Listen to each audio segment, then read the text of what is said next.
Okay, let's dive into this. Have you ever felt kind of like you're just watching the world happen from behind a pane of glass? Like you're permanently on the outside looking in? Well, today in this explainer, we're exploring a deeply human, incredibly raw experience, the feeling of being a perpetual outsider. But more importantly, we're going to look at how to navigate that feeling and actually transmute the pain of that exile into something absolutely powerful. If you're someone who leans into the depression core side of the internet, you probably have a secret stash of melancholic words saved somewhere on your phone, right? Maybe in your bookmarks or scribbled in a notebook. But I want to ask you a serious question here. Why do we do this? Why do we actively seek out and collect quotes that seem perfectly engineered to just break our own hearts? Let's figure out what this habit reveals about our inner landscape. Section 1. Voices of the Exile. The Outsider's World. So, to really understand this, we first need to listen to the raw voices of the exile. There's this quote, "Sabko mil jayegi manzil, ye zaruri to nahi." This beautiful, frankly haunting Urdu line translates to a really painful realization. It's the idea that the destination everyone else seems to just effortlessly reach might simply not be meant for you. It's that profound, lingering ache of unattainability. And then there's this remarkably specific image, that dream of going on bicycles to see a waterfall framed in summer leaves. It was not for the likes of me. I mean, wow. This perfectly validates that heavy feeling of being exiled from even the most ordinary, innocent joys of life. The simple happiness that everyone else takes for granted, it suddenly feels stamped with a label that just reads, "Not yours." Then we have this excerpt from Dostoevsky, which takes us even deeper into the psyche. It was from feeling oneself that one had reached the last barrier, that there was no escape for you, that you never could become a different man. This perfectly captures the terrifying feeling of entrapment within your own self. You know your deeply ingrained flaws so intimately, so completely, that you feel condemned to remain exactly as you are. You're entirely stripped of the hope of transforming into someone better, or even just different. Finally, we have this heartbreaking line. Her very tenderness to me, her anxiety, her love, was nothing else but joy at the thought of seeing another man so soon. This brilliantly illustrates the tragic perception of love as a mere absence. It's that crushing realization that affection was never truly meant for you in the first place. You are just a side effect, a background character, or a stepping stone in someone else's love story. Now, what's really interesting about this slide is how, today, we often mask these heavy, devastating truths behind internet slang and digital irony. We use self-deprecating humor, we engage in troll coping, or we curate a whole depression core aesthetic online. But beneath all those layers of irony and humor, we are desperately trying to communicate the very real loneliness of watching others receive exactly what we long for. Section 2. Anatomy of an Outsider. Deconstructing Pain. So, the crucial point is that when we pull back the curtain on this feeling, the outsider's pain is essentially held up by four main pillars. First up, unattainability. That's the core belief that destinations just aren't for you.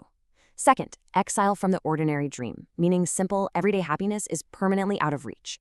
Third, entrapment in the self. That's the heavy, heavy conviction that meaningful change is just impossible. And fourth, love as absence, where affection feels like a mere side effect of someone else's life. When these four pillars unite, they form what feels like an entirely inescapable, pre-written fate. But here is the actual secret to why we obsessively read those heartbreaking quotes. We don't read them for joy, obviously. We read them for recognition.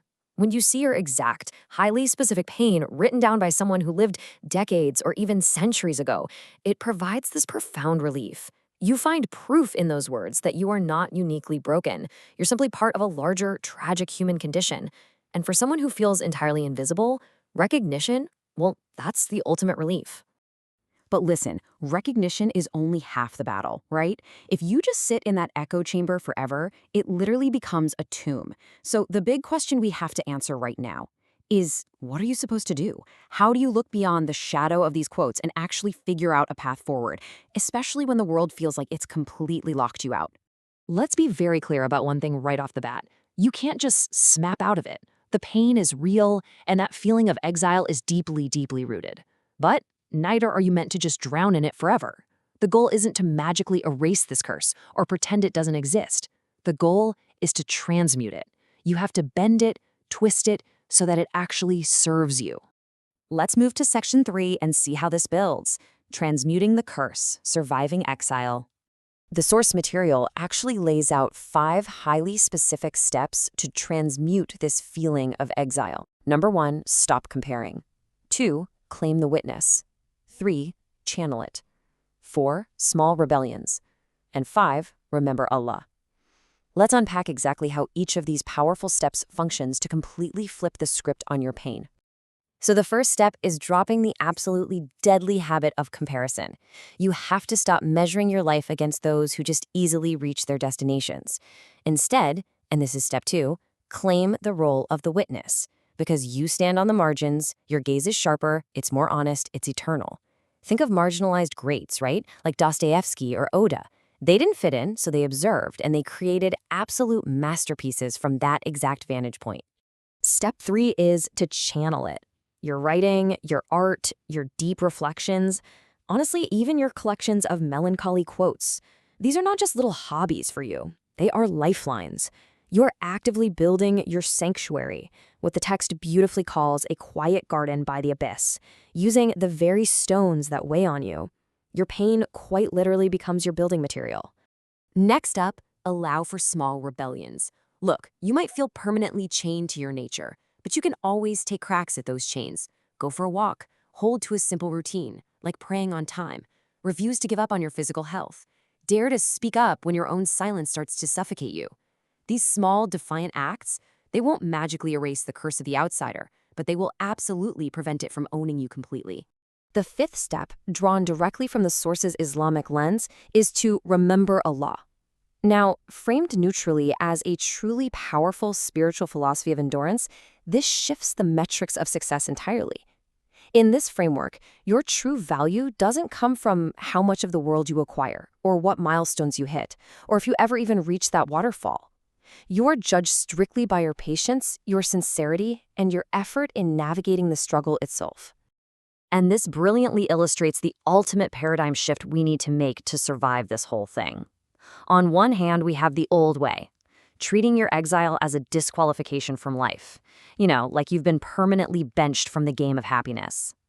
But on the other hand, we have the new way, treating your exile as a completely different appointment. It's an appointment with silence, with depth and reflection. Your pain isn't a rejection from the universe. Actually, it's just a totally different assignment. Which brings us to this incredibly powerful final thought from our source material. If you never touched the waterfall, but you endured the thirst without betraying him, you have won more than those who drank freely. So I'm going to leave you with this. What if the thirst you feel right now isn't a punishment at all, but the very mechanism of your victory? Think about how you can take your unique perspective and start building your own sanctuary today. Thanks for joining me on this explainer, and I'll catch you next time.